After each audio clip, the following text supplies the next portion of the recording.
पैदाइश उसका 12वां बाब जो 20 आयत पर मुश्तमिल है।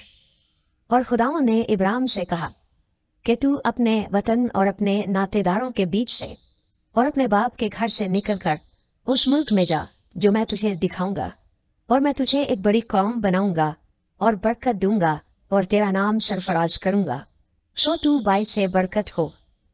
जो तुझे मुबारक कहें उनको मैं बरकत दूंगा, और जो तुझ पर लानत करे उस पर मैं लानत करूंगा, और जमीन के सब कबीले तेरे वसीले से बरकत पाएंगे। सो इब्राहिम खुदावंद के कहने के मुताबिक चल पड़ा और लूत उसके साथ गया। और इब्राहिम 75 वर्ष का था जब वो हारान से रवाना हुआ। और इब्राहिम ने अपनी बीवी सारी और अपने भतीजे लूत को और सब माल को जो उन्होंने जमा किया था और उन आदमियों को जो उनको हारान में मिल गए थे साथ लिया, और वो मुल्क कनान को रवाना हुए और मुल्क कनान में आए। और इब्राहिम उस मुल्क में से गुजरता हुआ मकाम सिकम में मूरा के बलूत तक पहुंचा। उस वक्त मुल्क में कनानी रहते थे। तब खुदावंद ने इब्राहिम को दिखाई देकर कहा कि यही मुल्क मैं तेरी नस्ल को दूंगा। और उसने वहां खुदावंद के लिए जो उसे दिखाई दिया था एक कुर्बान गाह बनाई, और वहां से कूच करके उस पहाड़ की तरफ गया जो बैतेल के मशरिक में है, और अपना डेरा ऐसा लगाया कि बैतेल मगरिब में और एई मशरिक में पड़ा। और वहां उसने खुदावंद के लिए एक कुर्बान गाह बनाई और खुदावंद से दुआ की। और इब्राहिम सफर करता करता जनूब की तरफ बढ़ गया और उस मुल्क में काल पड़ा। और इब्राहिम मिस्र को गया कि वहां टिका रहे, क्योंकि मुल्क में सख्त काल था।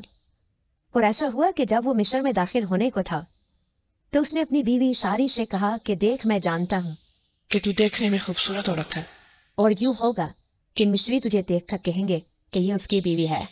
सो वो मुझे तो मार डालेंगे मगर तुझे जिंदा रख लेंगे। सो तू ये कह देना कि मैं इसकी बहन हूँ, ताकि तेरे सबब से मेरी खैर हो और मेरी जान तेरी बदौलत बची रहे।